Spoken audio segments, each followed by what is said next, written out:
नमस्कार दोस्तों, GD infotech arts PT selfie centre में आपका स्वागत है। तो आज हम लोग जो है स्पीकिंग का सेशन शुरू करने जा रहे हैं ऑनलाइन। आपने हमारी पहले वीडियोस देखी होंगी जो कि लिसनिंग, राइटिंग और रीडिंग के साथ संबंधित थी। तो आज हम स्पीकिंग भी शुरू करने जा रहे हैं। तो स्पीकिंग की थोड़ी सी मैं ब्रीफ इंट्रोडक्शन दे दूं कि स्पीकिंग क्या है। स्पीकिंग एक 11 to 15 मिनट्स की इंटरव्यू टाइप है जिसमें आपको 3 पार्ट्स में क्वेश्चन पूछे जाएंगे, पार्ट 1, पार्ट 2 एंड पार्ट 3। जो पार्ट 1 है उसमें आपसे संबंधित ही क्वेश्चन होंगे, जैसे आपकी हॉबीज, आप किस तरह की अकोमोडेशन में रहते हो, या आपको कौन सा कलर पसंद है और क्यों पसंद है, तो आप कौन से स्पोर्ट्स को जो है लाइक करते हो।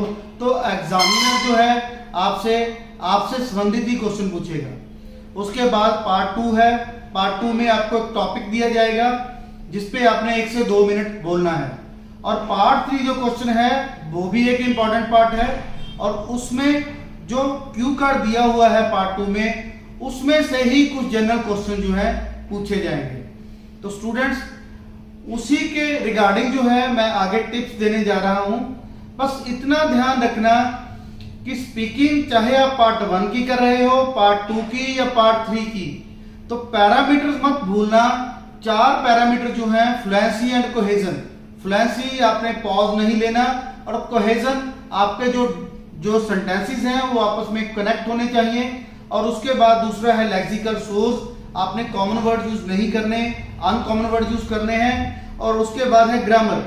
ग्रामर 25% है, और उसमें ग्रामेटिकल एक्यूरेसी तो हमने मेंटेन करनी ही करनी है। उसके साथ साथ हमने ग्रामेटिकल रेंज भी रखनी है।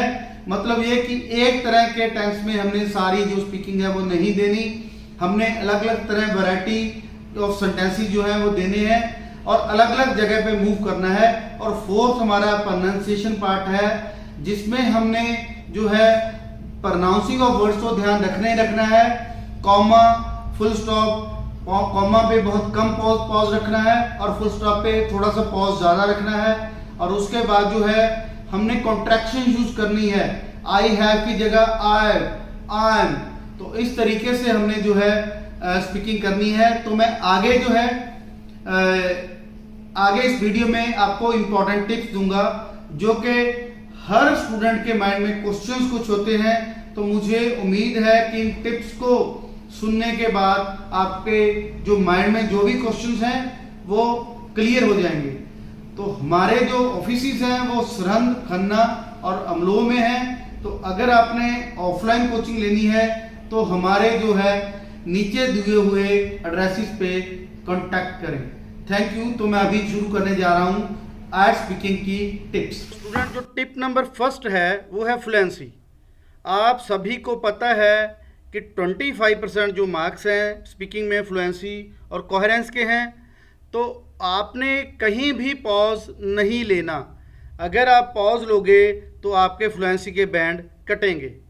हाँ, अब ये क्वेश्चन अराइज होता है कि कभी कभी हमें, क्योंकि एग्जामिनर 1 to 1 क्वेश्चन हमें पूछता रहता है तो हमें आइडिया नहीं आता। तो स्टूडेंट, वहाँ पे भी हमने पॉज नहीं लेना। जैसे कि मैंने लिख रखा है यहाँ पे, I suppose that, I think, mean you are getting the idea. तो इस तरीके से अगर आप करोगे तो आपके फ्लुएंसी के बैंड कटेंगे। तो बेस्ट इसका वे ये है कि आप फिलर्स जो है वहाँ पे फिल करो। मतलब कुछ ना कुछ बोलते रहो जो इंग्लिश में हो, जैसे well let me see, I have not actually considered improving my home before, I am not exactly sure what I would do to be honest but I guess. अभी आपको आइडिया आ गया तो आपने जो है आइडिया मूव कर देना है। If I have to choose, I would add a garden और a balcony so that I had some outdoor space. तो इस तरीके से स्टूडेंट्स आपने फिलर ऐड कर देना है। तो अगर ये बोलोगे आप तो आपके जो बैंड्स हैं वो कटेंगे नहीं, क्योंकि ये इंग्लिश प्रोफिशिएंसी का टेस्ट है। और आप कुछ ना कुछ जो है उस तरीके से एग्जामिनर को बोलते रहना है, पॉज नहीं लेना। अगर आप पॉज लोगे तो आपके अगर एक बार फ्लुएंसी के मार्क्स कट गए तो एवरेज मार्क्स जो हैं 6, 6.5, 7 तक भी आने मुश्किल हो जाएंगे। तो अगर आपको किसी क्वेश्चन का आइडिया नहीं आ रहा तो सीधे से उसका या तो रीज़न बना दो या फिलर फिट कर दो, ताकि जो है एग्जामिनर को ऐसा ना लगे कि आप पॉज ले रहे हो। तो मुझे उम्मीद है कि आप लोग अच्छी तरह से समझ गए होंगे इसे। और हम अब अपनी नेक्स्ट टिप की ओर चलते हैं। Can you ask the questions from the examiner. तो क्या आप एग्जामिनर से कोई क्वेश्चन पूछ सकते हो? तो स्टूडेंट्स, ये बहुत ही इम्पॉर्टेंट पार्ट है। बहुत से स्टूडेंट्स की जो डिमांड आती है मुझे कि सर क्या हम पूछ सकते हैं एग्जामिनर से कोई क्वेश्चन? तो मैं अभी उसी क्वेश्चन का आंसर देने जा रहा हूं, ताकि आपका जो माइंड है वो क्लियर रहे इस रिगार्डिंग। तो अगर मैं, आप सभी को पता ही है कि जो स्पीकिंग का टेस्ट है वो 3 पार्ट्स में लिया जाता है, पार्ट 1, पार्ट 2 एंड पार्ट 3 में। तो अगर मैं पार्ट 1 की बात करूं तो बिल्कुल स्टूडेंट्स पार्ट 1 में आप क्वेश्चन पूछ सकते हो, लेकिन रिपीट के लिए आप क्वेश्चन को रिपीट करने के लिए कह सकते हो, लेकिन आप क्वेश्चन का कोई मीनिंग या कोई वर्ड का मीनिंग आपको नहीं पता तो वो आप नहीं पूछ सकते। आप बस इतना ही पूछ सकते हो, could you repeat that please. अगर पार्ट 1 में एग्जामिनर ने कोई क्वेश्चन पूछा और आपको उसका आंसर जो है या क्वेश्चन जो है समझ नहीं आया, तो आप सिर्फ ये कह सकते हो, could you repeat that please. But इससे ज़्यादा आप एग्जामिनर से कुछ भी नहीं पूछ सकते। उसके बाद पार्ट 2 है। पार्ट 2 बिल्कुल क्लियर है, आप लोगों को पता है कि पार्ट 2 जो है वो क्यू कार्ड में होता है और रिटन फॉर्म में ही होता है, तो उसमें पूछने वाली कोई बात ही नहीं होती। तो हम जो है पार्ट 2 में कुछ भी नहीं पूछ सकते। हाँ, अगर आपको क्यू कार्ड में कोई मीनिंग क्लियर नहीं है तो वो भी नहीं पूछ सकते, क्योंकि क्यू कार्ड में ये अलाउड नहीं है। तो उसके बाद है पार्ट 3। बिल्कुल पार्ट 3 स्टूडेंट्स बड़ा ही इंपॉर्टेंट पार्ट है। अगर आपको कोई भी क्वेश्चन नहीं समझ आया, सपोज आपको कोई वर्ड का मीनिंग नहीं पता चल रहा, तो आप एग्जामिनर को रीफ्रेश करने के लिए भी कह सकते हो, क्वेश्चन को रिपीट करने के भी लिए कह सकते हो। अगर किसी वर्ड का मीनिंग नहीं क्लियर हुआ तो उसके लिए भी आप एग्जामिनर को बोल सकते हो। तो इस तरह से आप जो है क्वेश्चंस जो है एग्जामिनर से पूछ सकते हो, could you explain that please. मतलब रीफ्रेज करने के लिए आप बोल रहे हो, what do you mean exactly, ये भी आप रीफ्रेज के लिए पूछ रहे हो। उसके बाद सपोज कर लो आपको कोई स्पेसिफिक वर्ड का मीनिंग नहीं पता चला, तो भी आप पूछ सकते हो, could you explain what x mean please. तो किसी स्पेसिफिक वर्ड का अगर मीनिंग भी आपको क्लियर नहीं है पार्ट 3 में, तो स्टूडेंट वो भी पूछ सकते हो आप, व्हाट डज एक्स मीन। तो ये भी जो है आप एग्जामिनर से पूछ सकते हो।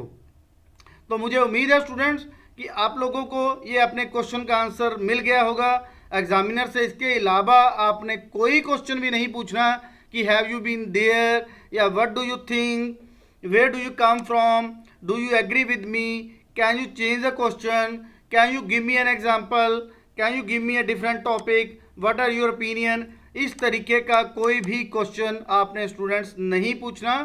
तो जो मैंने टिप बताई है वही ध्यान में रखना है। मैं इसे ब्रीफ में दोबारा करता हूँ। पार्ट 1 में आप सिर्फ रिपीट के लिए कह सकते हो क्वेश्चन, पार्ट 2 में आप कुछ भी नहीं पूछ सकते, और पार्ट 3 में आप रीफ्रेज या किसी वर्ड का मीनिंग नहीं पता तो आप इमीडिएटली पूछ लो, उसके कोई बैंड्स नहीं कटेंगे। लेकिन अगर मीनिंग गलत के कारण आपने आंसर गलत दे दिया तो उसके मार्क्स जो हैं, या आपकी फ्लुएंसी कम हो रही है, अब यही सोच रहे हो कि इसका मीनिंग ही नहीं मुझे पता, तो वहाँ पे आपके फ्लुएंसी के मार्क्स जो हैं वो कट सकते हैं। तो इस चीज़ का कृपया स्टूडेंट्स ध्यान दें और इस ये जो है क्लियर करें। अब टिप नंबर 3, टिप नंबर 3 ये है कि वही पार्ट, जैसा कि टिप 1 में मैंने बोला कि कभी कभी हमको आइडिया नहीं आता, हमें जो है आइडिया जनरेट करने में थोड़ी प्रॉब्लम हो जाती है। तो आप एग्जामिनर को उस टाइम पे कह सकते हो, रिपीट द क्वेश्चन, तो थोड़ा टाइम निकलेगा, या आप it is an interesting question, थोड़ा सा जो है, या आई सपोज, इस तरीके से थोड़ा सा टाइम जो है आप पास कर सकते हो इस तरीके से बोल के।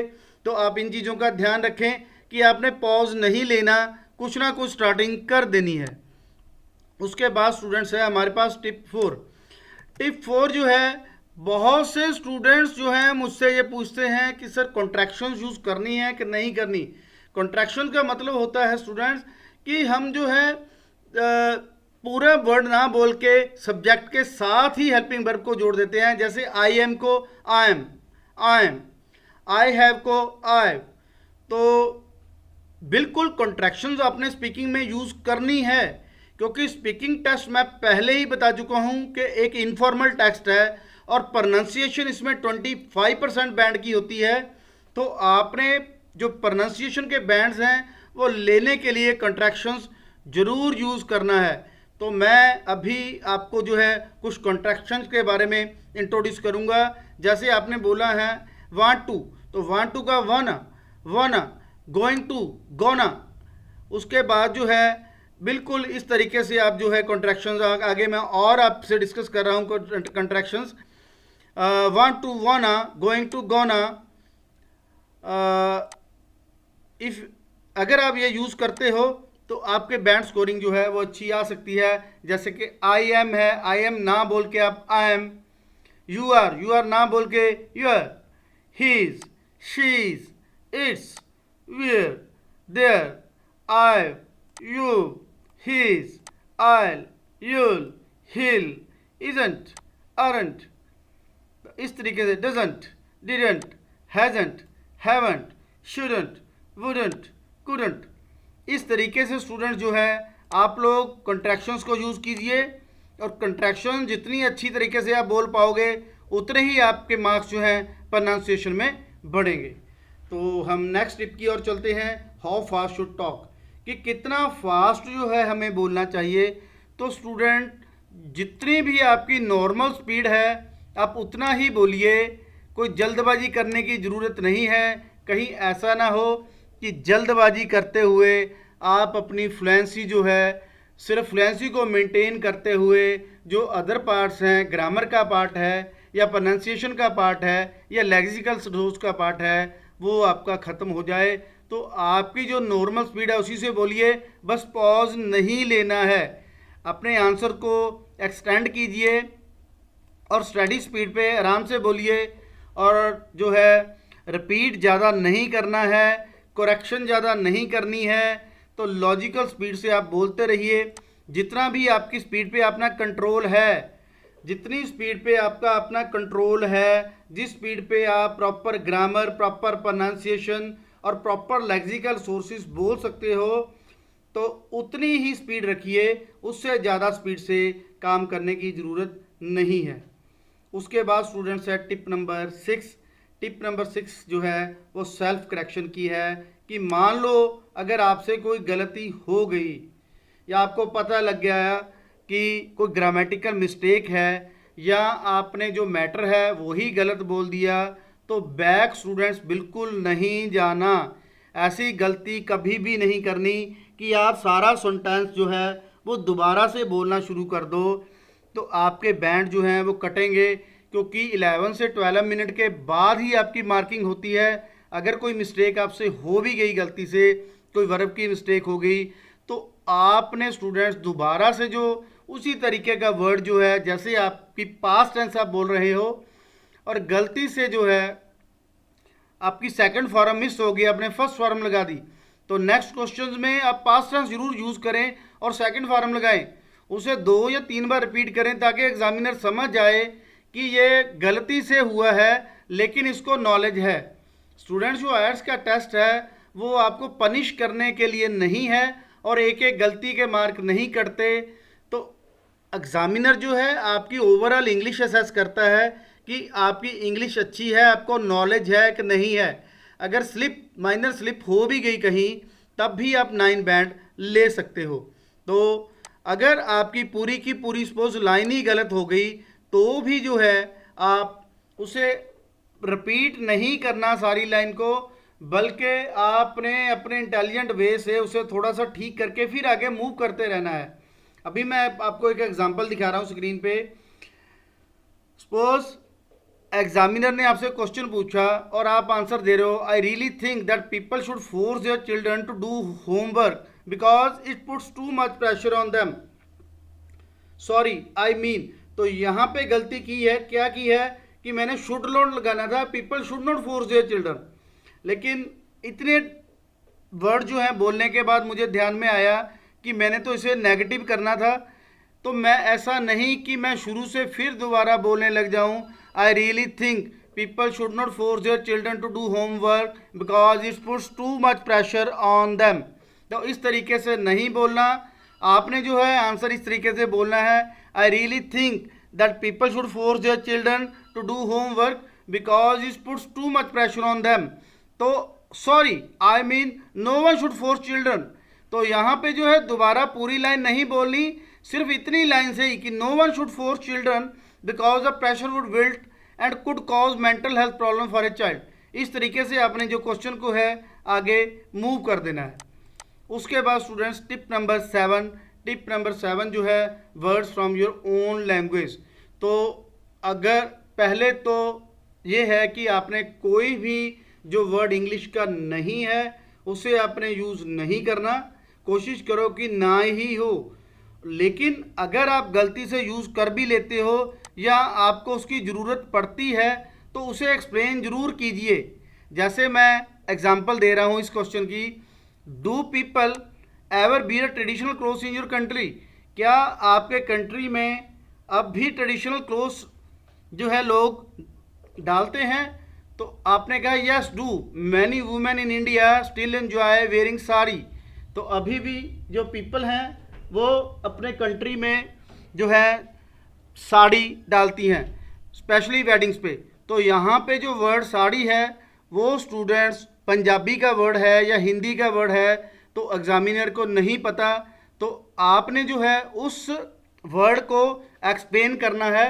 ए sari is a long piece of fabric often silk. तो यहाँ पे जो आपने साड़ी को प्रॉपर वे से एक्सप्लेन करना है ताकि एग्जामिनर समझ जाए।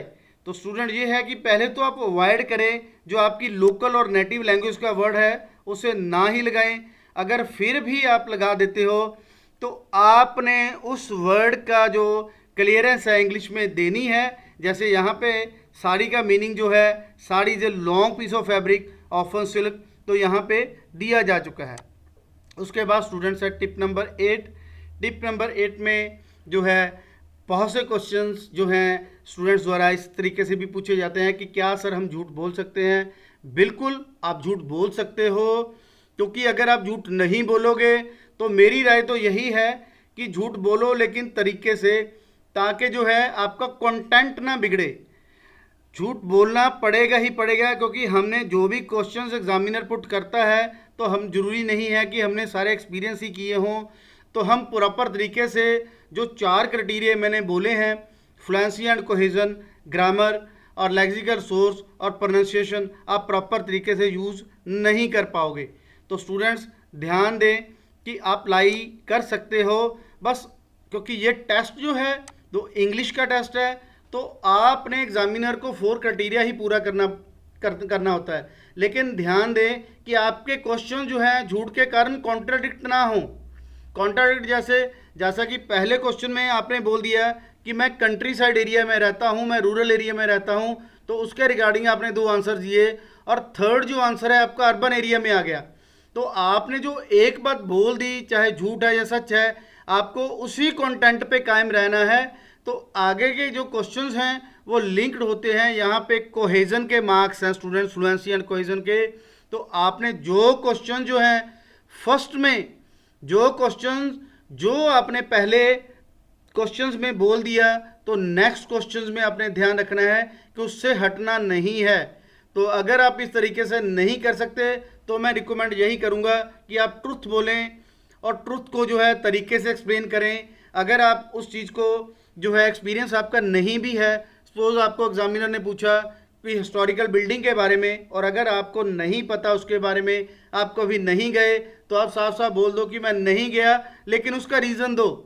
उसका रीज़न दो कि मेरे जो फादर हैं, मैं अभी फादर और मदर पे डिपेंडेंट हूँ और मैं जो है अपना इंडिपेंडेंट नहीं जा सकता। तो वो मेरे फादर या मदर जो हैं वो जॉब करते हैं और उनका हेक्टिक शेड्यूल है और स्केड्यूल है, तो वो नहीं जा पाए, इसलिए मैं कभी भी कहीं किसी भी हिस्टोरिकल बिल्डिंग में नहीं गया, लेकिन मेरी इच्छा बहुत है, जब भी मुझे फ्री टाइम मिलेगा तो मैं जाऊंगा।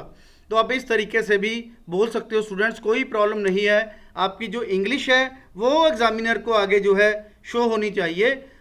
बाकी जो है 4 क्राइटेरिया आपने पूरा करते रहना है, इस तरीके से आपने स्पीकिंग देनी है। तो मुझे उम्मीद है स्टूडेंट्स कि आपको जो सभी पॉइंट्स है अच्छी तरह से क्लियर हो गए होंगे और आप अपना आइट्स का जो एग्ज़ाम है वो स्पीकिंग का अच्छे तरीके से देंगे। तो अगर फिर भी आपके माइंड में कोई क्वेरी है तो आप प्लीज़ इस चैनल के कमेंट बॉक्स में डालिए और आपको उसका जो आंसर है विद इन 24 आवर्स मिलेगा। ये चैनल बिल्कुल फ्री ऑफ कॉस्ट है और आप लोगों की हेल्प के लिए ही बनाया गया है। तो आप बिना झिझक जब भी कोई डाउट हो तो नीचे इस चैनल के नीचे कमेंट बॉक्स में अपना क्वेश्चन डालें और इस चैनल को सब्सक्राइब करना मत भूलें, क्योंकि हम लोग जो हैं इसी कोशिश में लगे हुए हैं कि जो स्टूडेंट्स आईएलटीएस के एग्जामिनेशन की प्रिपरेशन कर रहे हैं उनको इजी हो जाए और उनके जो डाउट्स हैं वो क्लियर हो जाए। Thank you students.